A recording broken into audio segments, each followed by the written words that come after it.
Hi fam! So if you haven't noticed, we have a new addition. His name is Ryland. And it's been a really long time since I've done any kind of recording.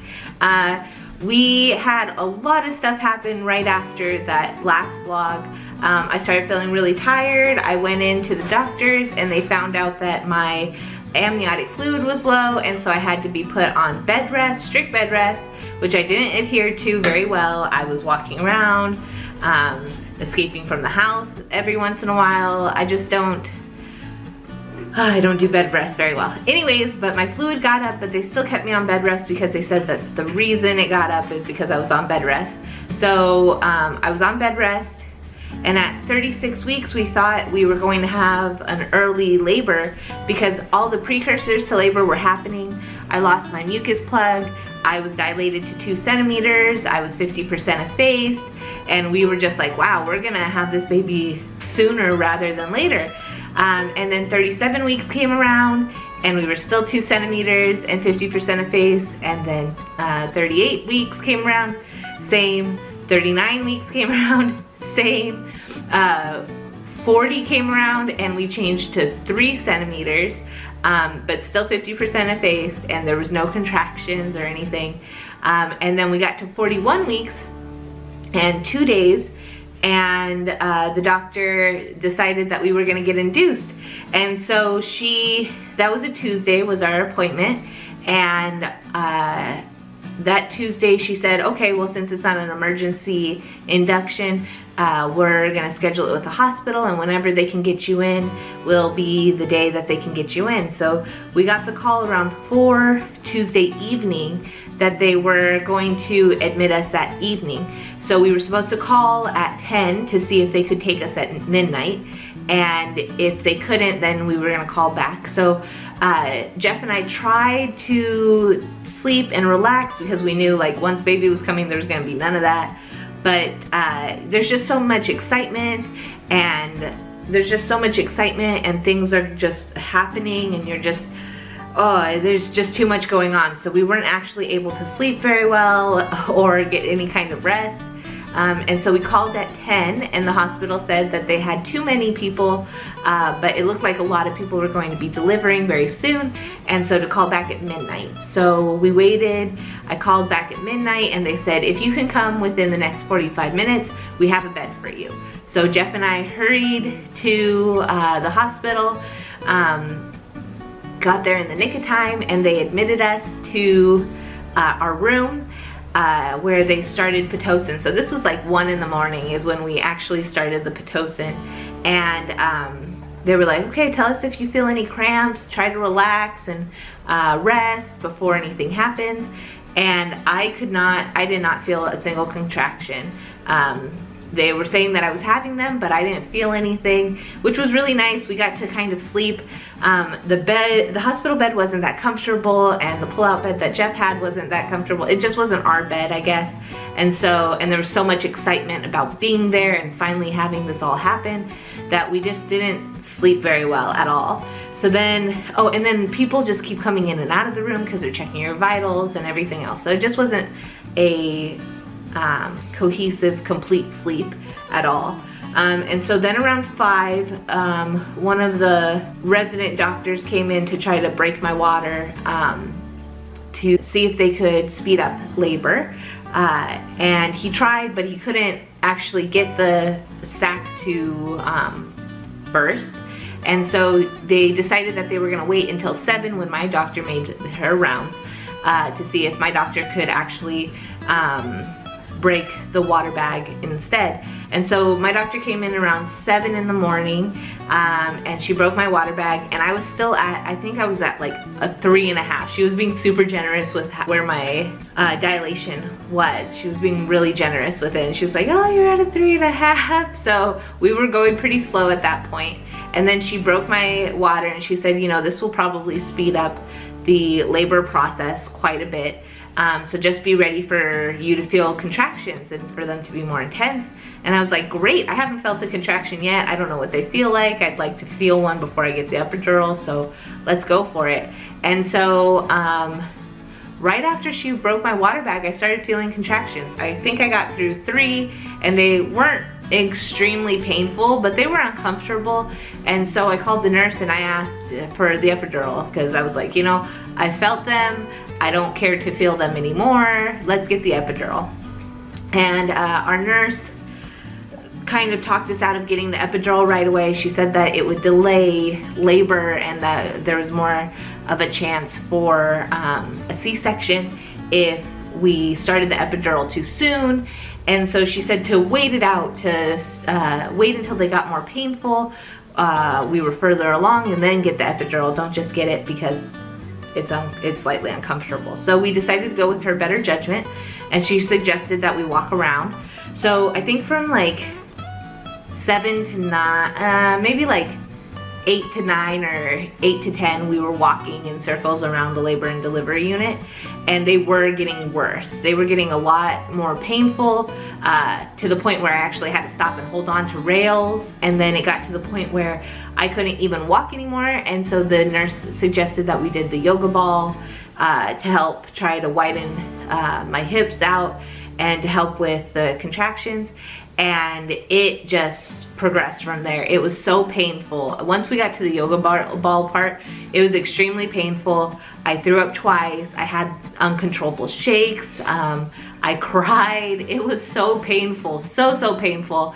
And so we asked for the epidural again, and she said, you know, it hasn't been that long, you should wait. And so we did wait. And this is where I have a big regret, is I wish I had decided to listen to my own body instead of listening to the advice of somebody who didn't know my body very well, because I would have gotten the epidural right then and pushed for it instead of saying, okay, she knows better than I do, let's go for another hour, because that last hour was the most excruciating pain. It was horrible. During that, I was telling Jeff, like, this is our only child, we're never doing this again, like, I can't handle this pain. We're like, I never blamed him for doing this to me, but it was just like, we're never doing this again. I don't want to go through this. It's painful. It's extremely hurtful. It just felt like somebody was pulling my joints out of their sockets while stretching a very sore muscle. It was just, oh, really painful. I wasn't having it in my abs. I was having it mostly in my pelvic region. And so, I finally got to the point where we demanded the epidural. I was just like, no, we need to have it. So then they finally came and gave it to me, and the nurse was like, oh, let me check you and see where you are. And she checked and she was like, you know, for how much pain you were in, I'm surprised you're not further along. You're only out of 5. And then she kept checking and she said, oh, you know what, the reason you were having so much pain is because he is right on your pubic bone, and that is what's making it so painful in your pelvic region, is that he's pushing really hard on that. Once the epidural happened, it was amazing. Like, I could still feel the contractions, but they felt like a dull ache instead of excruciating pain. And so we got through that, and that was around 12:45, 1. And so my dad came and he wanted to visit, but I was so exhausted that I asked to take like a 30-minute nap before they came in. So we took a nap for about 30 minutes, and then at 1:30 my dad came into the room and we talked for a while, and I think it was around 2:30 that Jeff's parents showed up to the hospital, and they wanted to come in and see us, and so Jeff was gonna go find them, and my dad was like, I'm gonna go get something to eat while we wait. And so everyone was leaving, and the nurse was like, oh, let me check you to see where we're at this point. And so she was like, let me check you and see how far along you are. And so Jeff left to go get his parents, and she checks and she goes, oh, you're complete. You're at 10 centimeters and you're completely effaced. You should call your husband because we're gonna be delivering a baby soon. So I called Jeff and I was like, you need to come back to the room. We're about to have a baby. And so he was like, I'm just at the elevators, I'll be right there. And then the nurse called the doctor and said, like, we're gonna start practice pushing and just be ready that she's gonna be delivering a baby soon. And so we got to, she started explaining how to do the pushing and how to count and everything. And so she was like, all right, let's do your first practice push. And so we got into position and everything, and she goes, okay, here comes the contraction.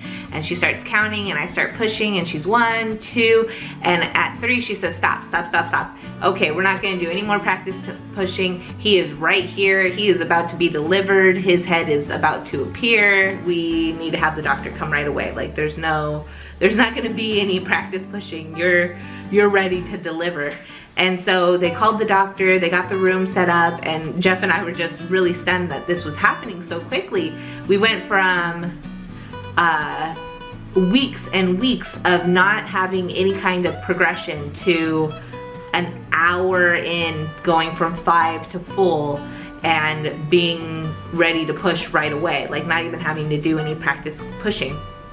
So the doctor came and we started pushing, and we did 3 rounds of pushing, 3 pushes each time, and he just kept coming out. He was right there.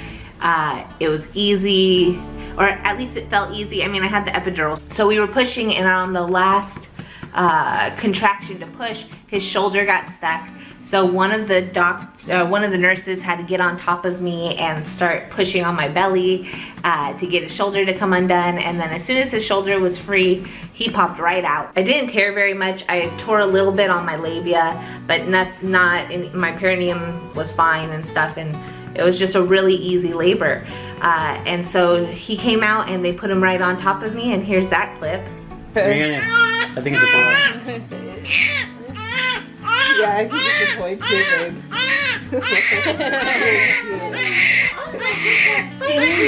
Oh, there's some good lines.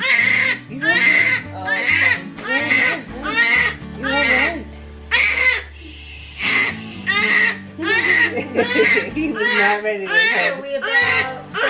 And so they put him on top of me, they rubbed him down, and then they let Jeff cut the umbilical cord, and here's that clip. Dang, those are just like sharper than normal. Good job.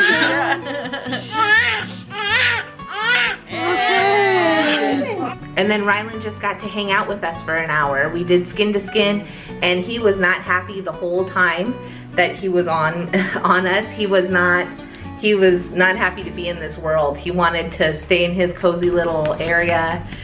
It was not what he wanted. He wanted to stay there. And so he was not happy with being outside in the real world.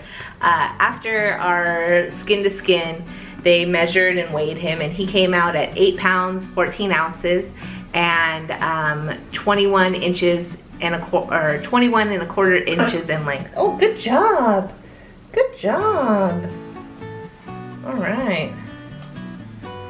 Good job, sir. And so after that, they moved us to our mother-baby room, out of the delivery room. And so we got to the mother and baby room, and I tried to nurse, and that was painful. He has a very strong suck, but he likes to have a very short a shallow latch. And I don't know what I'm doing, so it was a little difficult. We had some lactation consultants come in, and the nurses were really helpful. And so we were chugging along with the breastfeeding. That first night was really, really good. He slept through the night, and we had to wake him up to actually feed him. He was just a really good baby. And then the second night we had him in the hospital, he was very cryy and fussy, and he just had a lot of issues. He couldn't sleep. He was uncomfortable all the time, and so he wanted to nurse constantly. And so that's what we did, and we got released that day. We got released Friday, so we were admitted Wednesday morning, and we got released Friday. And so we brought him home, and he continued to be really fussy, continued to have a lot of gas problems. He wasn't doing as many poopy diapers as he did in the hospital. He was just really cryy. He wanted to suckle all the time, but then he would fall asleep while we were breastfeeding. And so he was just not having, that weekend was really, really hard. We were just having a lot of issues trying to get him to relax and be comfortable, and then learning how to be new parents and how to do it at our house. And I was just fortunate to have a support system that was able to help us with him, but it was just very difficult and overwhelming. And so we finally got to see our doctor the next Tuesday when he was a week old, because we got released Friday, and then she had too many appointments Monday, and then so we got to go Tuesday and stuff, and we found out that he had lost a significant amount of weight. He had lost 13% of his body weight from birth, which is very concerning because that means he's not actually getting enough to eat. And so the doctor was like, is your milk in? Is he latching properly? What's happening? And my milk was in at that point, and it was easily expressed and everything else, and he did still breastfeed and stuff, but apparently we just weren't making a connection to where he was actually getting the food, the milk. And so she decided to put us on strictly pumping and bottle feeding. So we are strictly pumping at this point and just giving it to him in a bottle and tracking how much he actually eats, because with breastfeeding you can't really track how much he eats. You can just say like, oh, I think he's full because he fell asleep, but he might have just been falling asleep at the boob because he was too tired to continue to try to feed himself. And so we started doing that, and we had to go back to the doctors the next day. The next day, after just pumping and giving him food from the bottle, he had gained 3 ounces. And so obviously there's something we're not connecting with the breastfeeding part. And so from then on, we have been strictly pumping and doing the bottle because we want him to be gaining weight and be healthy. I would eventually like to get back to breastfeeding. I miss the connection I had with him when we were breastfeeding, but I'd rather him be a healthy baby than anything else, and he is thriving on the pumping and bottle feeding, and so maybe at one point we will get back to breastfeeding, but it's not in the near future. Maybe in a few weeks when he has gained all his weight back, and we can try to experiment without endangering him in any way. But yeah, that first week was really difficult just because he was so fussy, and we weren't really understanding why he was fussy, and all his issues with gas and bowel movements and stuff was all because he wasn't getting enough to eat. And then he was destroying my boobs. My nipples were so sore and cracked and bleeding, and he like a piece fell off. Like it was just, oh, it was painful and they're still healing. So I'm glad for the break. He's glad for the food, and we're doing fine now. He will be 2 weeks in 2 days, and he's thriving. He's alert. He has right now he has blue eyes. He likes to make noises all the time and coos, and wants to track you with his eyes. He's sleeping a lot. He is not a fussy baby at all unless you're changing his diaper, which he hates.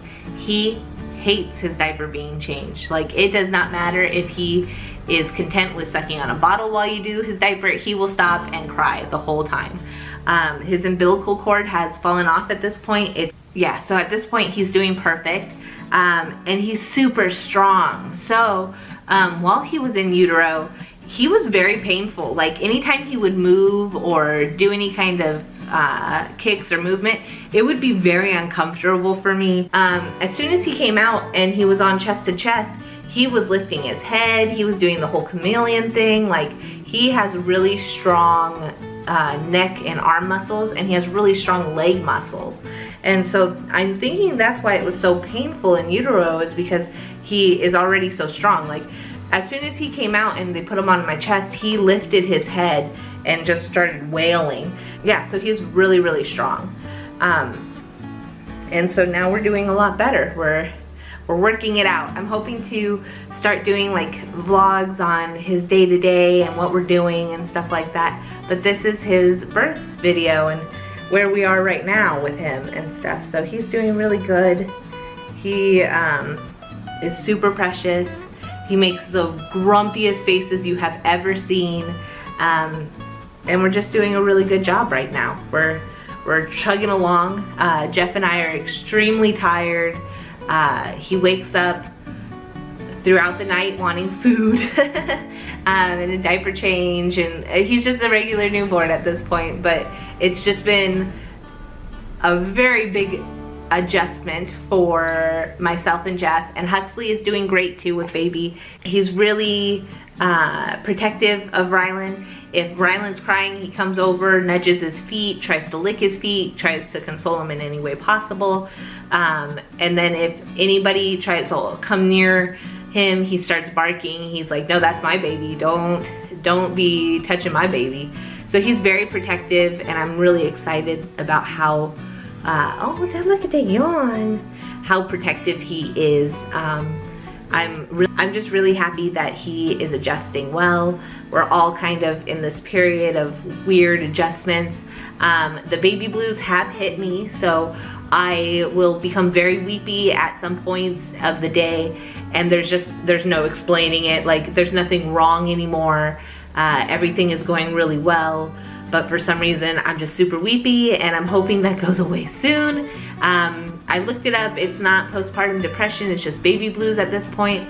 I don't feel isolated or alone. I don't feel like my life is horrible or anything. If anything, it just feels like my eyes decided that right now is a good time to water. When people ask me what's wrong, there's nothing wrong. I'm just weepy today and stuff. So that's just been a little difficult, trying to have patience with myself while we heal and cycle through the hormones and learn this new life. But here we are, and we're learning, we're doing it. So hopefully we'll see you guys next week with what we're doing each week and stuff. So see you guys around. Bye, fam.